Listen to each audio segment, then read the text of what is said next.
भारत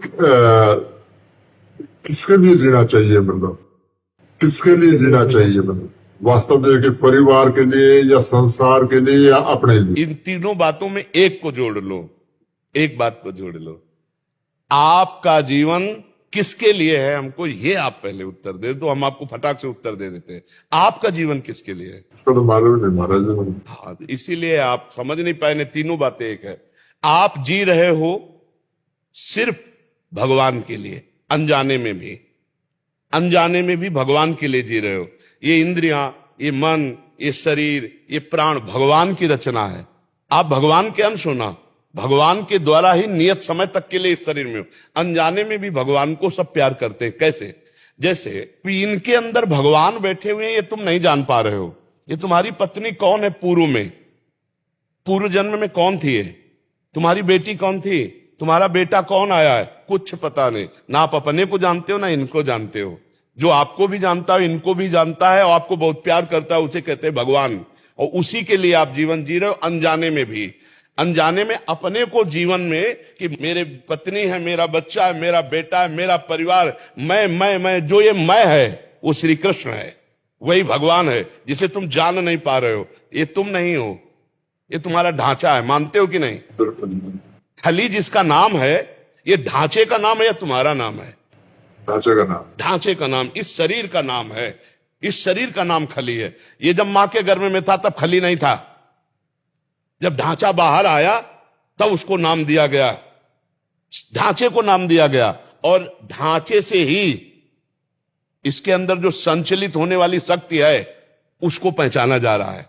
लेकिन उस शक्ति को कोई नहीं नाम दे रहा।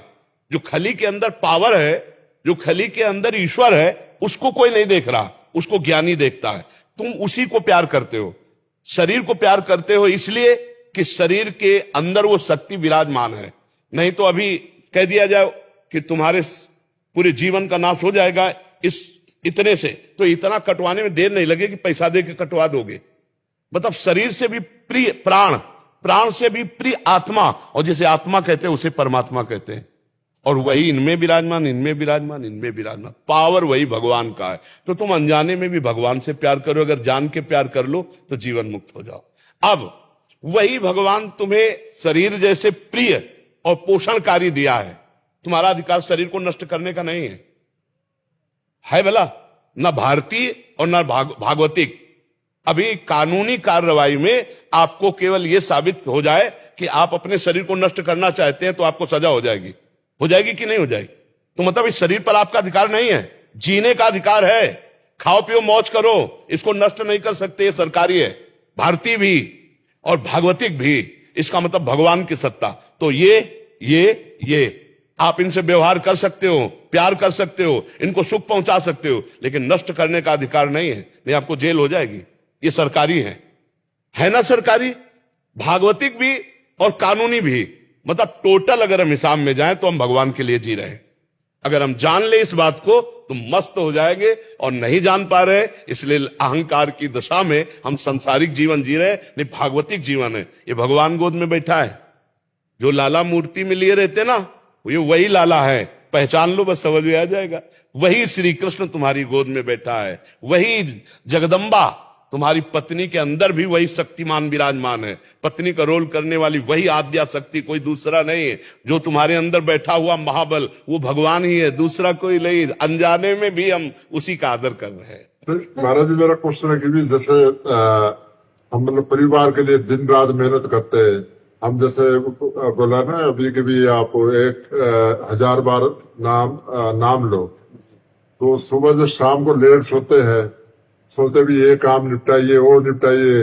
सुबह होता है यार उठिए, फिर जिम लगाइए फटाफट। वो भी मतलब मैं ये सोचता कि किसके लिए हम कर रहे हैं, मतलब कभी अपने।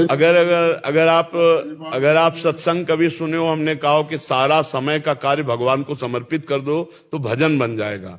भगवान का भजन करने से ही पूर्णता ये बात समझ में आएगी। नहीं, आपको ये लग रहा है कि मैं अपने लिए जी रहा हूं, अपने परिवार के लिए जी रहा हूं, लेकिन ये जीवन कोई महत्व का जीवन नहीं। इसका कोई महत्व नहीं है। भजन नहीं हुआ जीवन में, ध्यान रखना। जब तुम जाओगे तो अकेले जाओगे यहां से, ना ये शरीर जाएगा ना परिवार का कोई जाएगा। और अगर भजन नहीं है तो यहाँ का जिम और यहाँ का तुम्हारा सारा नाम और यहाँ का बैंक बैलेंस, एक पैसा तुम्हारे साथ नहीं जाएगा। पत्नी सद्भावना कर सकती, साथ नहीं जा सकती। बेटे तुम्हारे लिए आंसू बहा सकते, साथ नहीं जाएंगे। अभी आप जो जीवन दे रहे हो वो अनजाने में भगवान को ही दे रहे हो। परिवार को मत मानो, ये भगवान के ही सदस्य हैं, तुम इनको नहीं जानते हो। ये आए, हम वही समझाना चाहते तुम्हें कि तुम कह रहे हो कि हम दिन भर लगे हुए हैं परिवार के लिए, तो हम अपने लिए लगे हैं या परिवार के लिए लगे हुए हैं? नहीं, आप भगवान के लिए लगे हो, ये बात मान लो। अभी आप अपने लिए मानते हो, अपने परिवार के लिए मानते हो, इसलिए थोड़ा बोझा सा भी लगता है। नहीं लगता है बोझा सा? कितना करो। शब्दों में कहें कि जैसे हम चल रहे हैं जी, परिवार के लिए कमा रहे हैं, सब कुछ कर रहे हैं, अपनों को भी देख रहे हैं, क्योंकि व्यवहार में हमारे जी, तो इसी को कैसे माने कि भगवान का है?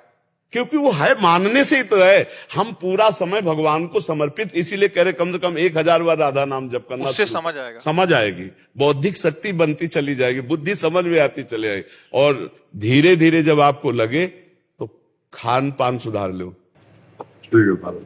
धीरे धीरे लगे। हम इसीलिए पिछली बार कुछ बोले नहीं थे और इस बार कुछ बोल रहे हैं, अभी पूरा ब्रेक नहीं मार रहे। धीरे धीरे आप, पहले से काफी हाँ धीरे धीरे धीरे पहले से मैं काफी सुधार कर लिया। धीरे धीरे बहुत चेंज हो गया महाराज जी। घर पे जो हमारा है सब चेंज हो गया महाराज जी। बेटी का क्वेश्चन है, ये शुरू से जब से हुई है ना, ये श्री कृष्ण जी को बहुत मानती है। तो इसका जैसे हम घर पे जैसे और भी हमारे देवी देवता को मानते हैं, इसको ये कंफ्यूजन में है कि मानती भाई है कृष्ण जी को, और ये कंफ्यूजन में है कि मैं क्या करूं, इसको मार्गदर्शन कुछ दिखा दो ताकि ये भी समझ आए अभी से ना छोड़। हाँ, इसमें बात ये देखना है कि जैसे घर में भाई है तो भाई के अलावा माँ भी तो है ना, बहन भी तो है ना। तो जैसे हम दुर्गा देवी विराजमान है तो समझती है मेरी माँ है, और भी देवता हैं तो सब श्री कृष्ण के ही अंश से तो है।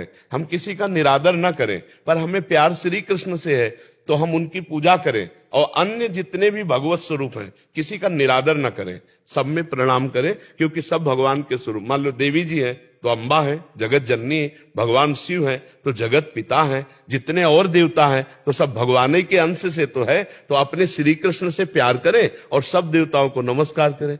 इतना सुंदर तुम्हारा भाव है कि श्री कृष्ण की बात सुनकर तुम्हारे आंसू आ गए।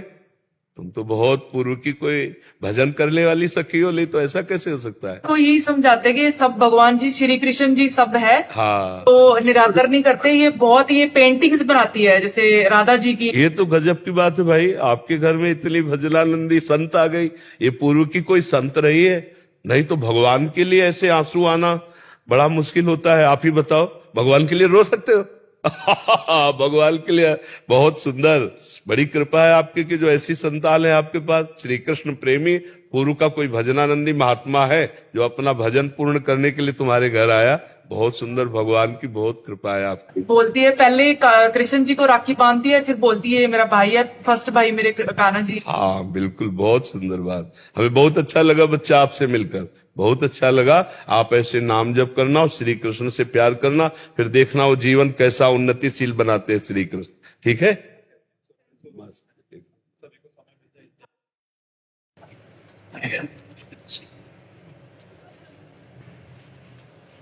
दंडोत।